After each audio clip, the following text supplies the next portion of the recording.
Hamas, soal GIP, soal Al-Qaeda, Ikhwanul Muslimin.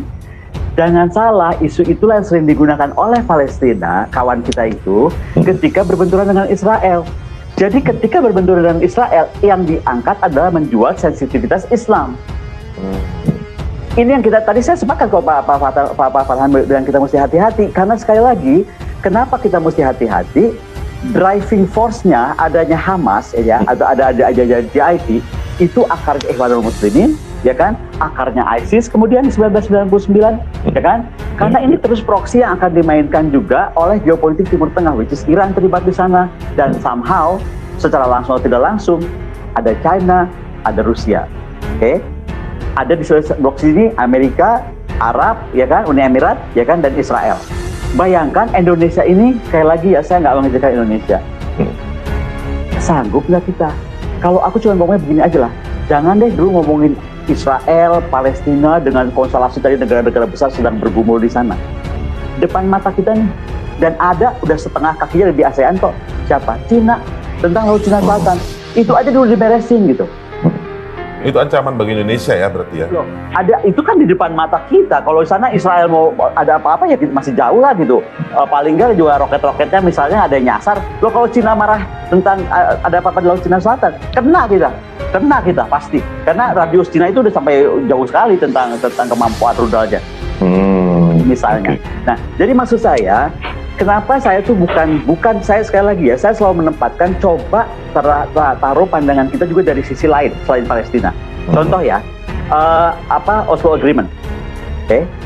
Memangnya dengan Oslo Agreement di Palestina nggak diuntungkan. Coba perhatikan, salah satu bentuk dari Oslo Agreement adalah namanya klausul bagi hasil dari Israel terhadap Palestina, dan itu tuh $1 billion diterima oleh Palestina dari Israel. Ya, jadi sekali lagi kalau dibilang itu okupasi penjajahan, ya nggak ada bagi hasil loh kalau okupasi penjajahan. Ini kan hal-hal yang nggak mungkin kita dalam waktu pendek bahas, nggak mungkin dalam waktu pendek kita terangkan, gitu kan. Nah, makanya saya bilang paling bagus itu sebelum kita mendorong ina dan itu, harusnya kita mengenal dua-duanya dengan baik. Ya itu tadi yang saya bilang, caranya apa sih kalau kenal dua baik? Ya berteman. Nah ini kan nggak fair. Kita berteman dengan Palestina, which is belum dianggap negara, makanya Bang Farhan masih ngotot tadi kita dorong ke PBB.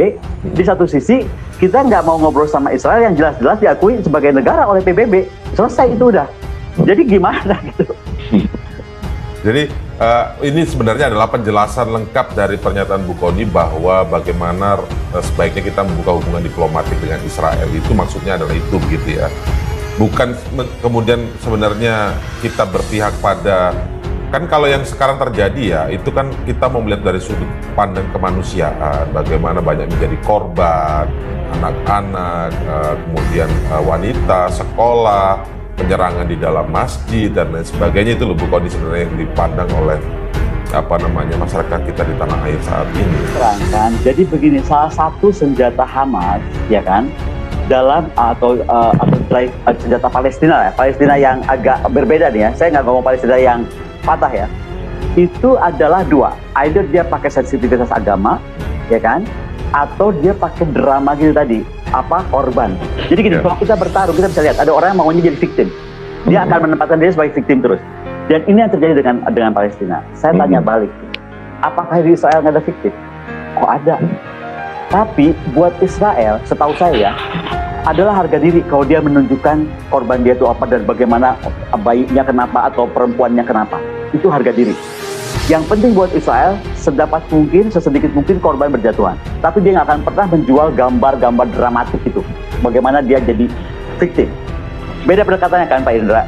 Orang kan bisa beda-beda pendekatannya. Satu playing victim, ya kan?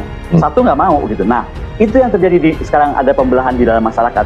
Yang ini menonjolkan semua gambar-gambar dramatik itu, yang ini nunjukin gua hajar lu main-main sama gue. Gitu. Kan udah gua warning jangan main-main. Udah gua bilang gua tuh lebih kuat dari lu. Karena gini ya, perjalanan panjang kekuatan industri alutsista Israel itu nggak main-main. 1930 itu mereka masih industri rumahan Pak Indra. Kan? 1940 lalu kemudian dia memenangkan Yom Kippur, itu masih betul-betul industri senjata yang masih rumahan. Nah, tetapi saking Timur Tengah itu bergolak terus dan Israel merasa terancam terus, dia memajukan industri pertahanan Al-Pahankamnya, alutsistanya. Buat Israel, menurut saya Israel itu agak-agak kayak Cina. Kalau Cina kan presidennya bilang, saya nggak peduli kucing hitam, kucing putih, tikus hitam, tikus putih, pokoknya untung kan gitu. Exactly dengan Israel. Israel itu justru sebenarnya somehow makin ramai Timur Tengah, ya kan? Dia makin bisa jualan senjata, jualan teknologi, jangan salah. Ya, Farhan, ini kan melihat bahwa ya yang disampaikan oleh Bu Kony tadi ini menarik juga, bahwa how big we are, seberapa besar Indonesia ini bisa kalau mau mendorong hal itu, artinya mau mengurus dengan tuntas secara total di sana karena dengan fakta-fakta yang ada Rusia yang juga bermain di sana, ada Cina yang bermain di sana dan lain sebagainya. Bagaimana Bang Farhan? Seberapa kuat sebenarnya kalau kita kemampuan diplomasi kita itu? Strategi diplomasi Indonesia sih cukup berhenti di keberpihakan aja. Kita tidak mungkin bisa melakukan lebih dari itu sejauh ini karena kita memang belum bisa menjadi pemain besar di kelas di Timur Tengah, di area Timur Tengah kita belum bisa jadi pemain apa-apa. Secara kewilayahan kita nggak ada kepentingan langsung. Walaupun kepentingan langsung kita adalah menjaga kepentingan untuk ibadah haji. Sedangkan ibadah haji sama ibadah umroh dari dulu aja kita hanya bisa menyumbangkan peserta terbanyak. Nah, ketika peserta terbanyak, yang ada malah kebalik, kita yang butuh dikasih akses, bukannya kita ngancem sama Arab Saudi kita nggak akan ngirimkan ibadah jamaah haji atau jamaah umroh lagi. Kan aneh ya. Kita yang provide banyak tapi kita yang tergantung sama mereka gitu. Kita yang backing sama mereka untuk nambah kuota.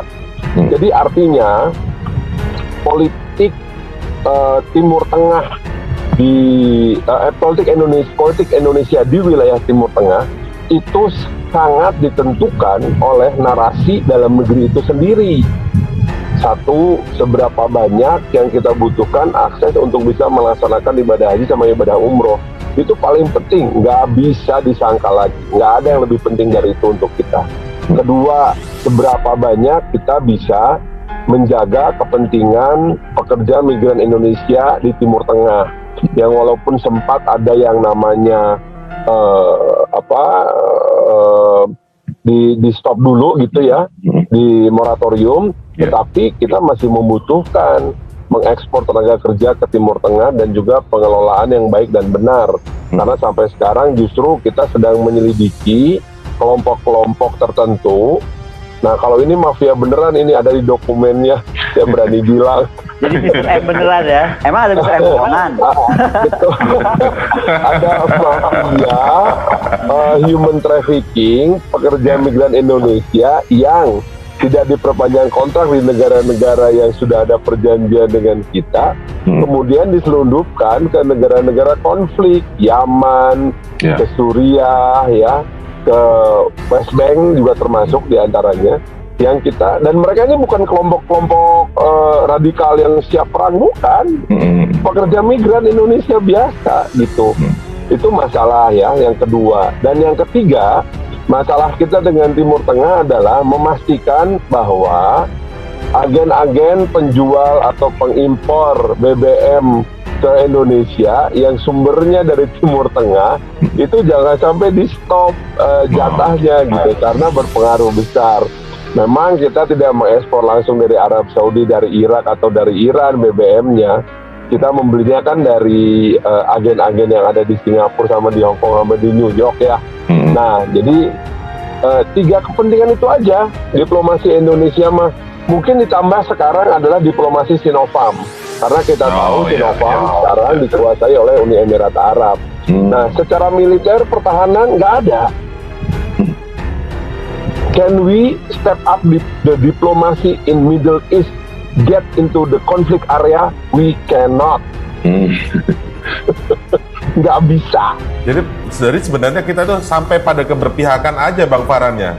Cukup sampai di situ. Kita cukup bersikap aja di PBB dan di lembaga multilateral. Di OKI kita cukup bersikap bahwa kita menentang Israel, mendukung Palestina, dan mengharapkan Arab Saudi serta Iran mengesampingkan segala perbedaan dalam dukungannya kepada Palestina. Jadi intinya sederhananya gini nih, masyarakat awam nih kalau melihat perbincangan tadi yang penuh data dari Bu Kony, penjelasan dari Bang Farhan. Artinya sebenarnya sederhananya kita ini nggak punya daya upaya jangkauan besar untuk ikut mengurusi Palestina berarti ya?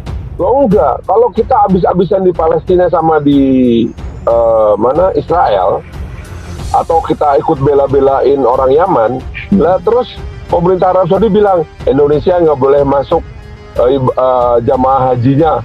Wah, teriak kita masih, kejut-kejut kita. Iya. Nggak boleh itu terjadi. Kita mesti jaga hubungan baik sama Arab Saudi dalam hal ini. Dengan menyatakan keberpihakan saja itu artinya sudah cukup peran yang besar ya? Itu udah clear karena sampai hari ini di PBB, di OKI, termasuk juga di PUIC. PUIC ini adalah lembaga kerjasama parlemen negara Islam. Itu kita clear sikapnya. Kita dukung Palestina, titik. Jangan tanya kenapa, jangan tanya gimana. Pokoknya kita dukung. Dalam bentuk apa? Pernyataan dan narasi. Selesai. No more than that, no less than that. Oke. Nah, kemudian tadi Bang Farhan bilang kalau membuka hubungan diplomatik dengan Israel, artinya ketika kita mau memperjuangkan itu ya, dari logikanya Bu Kony ini, untuk memperjuangkan itu, maka kita coba buka hubungan diplomatik dengan Israel. Kita harus tahu ini bagaimana Israel dan lain sebagainya. Tapi syaratnya tadi Bang Farhan bilang ya harus diakui PBB dulu Palestinanya, gitu kan. Nah, berarti dengan penjelasan yang tadi juga, berarti kita juga nggak punya kekuatan untuk membuat Palestina itu diakui PBB dong berarti? Ya ada, dengan kita memberikan sikap dan narasi yang konsisten aja. Konsisten. Tapi progresnya pasti kita nggak akan tahu ya progresnya. Nah, dalam logika yang sama, persis dengan sikap yang diambil sama Vanuatu mendukung Papua. Oh. Vanuatu tahu Papua nggak mungkin merdeka, tapi dia sikapnya pokoknya dukung. Gitu. Iya kan? Itu wajar dalam sebuah diplomasi, upaya diplomasi. Wajar ya begitu ya? Sangat wajar lah. Taiwan masih ada sampai sekarang walaupun kita nggak punya hubungan diplomatik dengan Taiwan. Kapan kita akan buka hubungan diplomatik dengan Taiwan? Hanya jika Republik Rakyat Tiongkok menyatakan Taiwan bukan pemberontak tetapi negara independen. Ya kita buka hubungan, pasti. Iya. Hubungan dagang dengan Taiwan gimana? Semua sepeda mahal yang dipakai sama orang-orang Jakarta, sepedaan ke Jakarta harga ratusan juta itu kan semua buatan Taiwan. Iya, Bang Farhan, enggak. Tapi saya ingin jadi ini menarik sekali sih kalau jadi mendengar begini. Artinya apa yang dilakukan Indonesia, Bu Menlu juga sekarang ini, kita juga sudah menyadari bahwa kita tidak punya jangkauan lebih berarti untuk soal Palestina Israel, dan mungkin ini bisa akan terus seperti periodik gitu, berulang-ulang, nanti ada kejadian lagi kita akan bersikap seperti ini lagi, ada kejadian lagi kita tahun lalu ketika Donald Trump masih berkuasa dan menawarkan deal of the century, Duta Besar Indonesia dan salah satu menteri di Indonesia dari Indonesia bertemu dengan pihak Jared Kushner di Washington DC. Di pertemuannya di White House. Kemudian dalam perjalanan pulang ke Indonesia mereka mampir di Hong Kong dan diduga, disinyalir ada pertemuan dengan official governmentnya Israel, diduga ya, tapi kita tidak bisa memastikan. Nah, hal ini kan sebuah usaha sebetulnya untuk menjajaki kemungkinan adanya kita membuka hubungan diplomasi dengan Israel.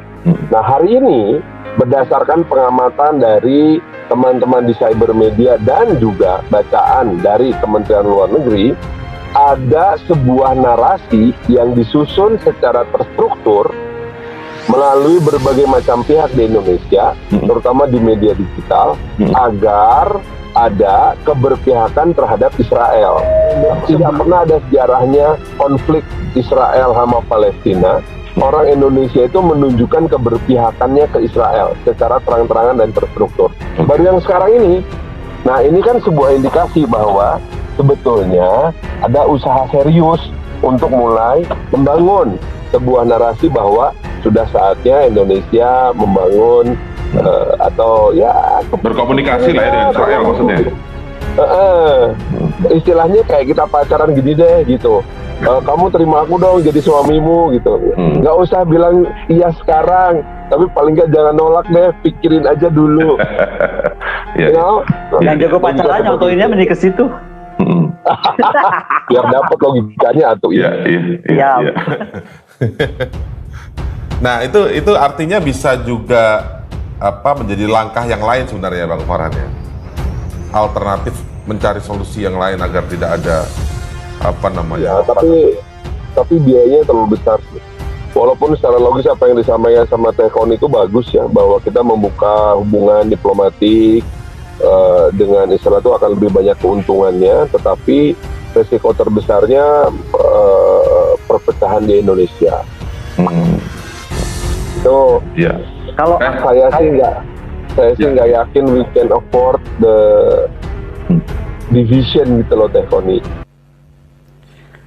Bapak Ibu, saudara sekalian yang telah menyaksikan wawancara bersama Ibu Koni, silakan memberikan komentar apa dan bagaimana pendapat saudara menurut apa yang disampaikan oleh Ibu Koni tentang peperangan Israel Palestina, di mana kita tahu bahwa Indonesia ini justru mengambil bagian penting di dalam peperangan Palestina dan memerangi Israel. Kita tahu bersama dan secara terang-terangan juga banyak media yang menyampaikan dukungan mereka baik secara materi maupun dukungan ketenagaan lainnya. Demikian saudara, Tuhan Yesus memberkati dan kiranya video ini bermanfaat untuk disimak bersama.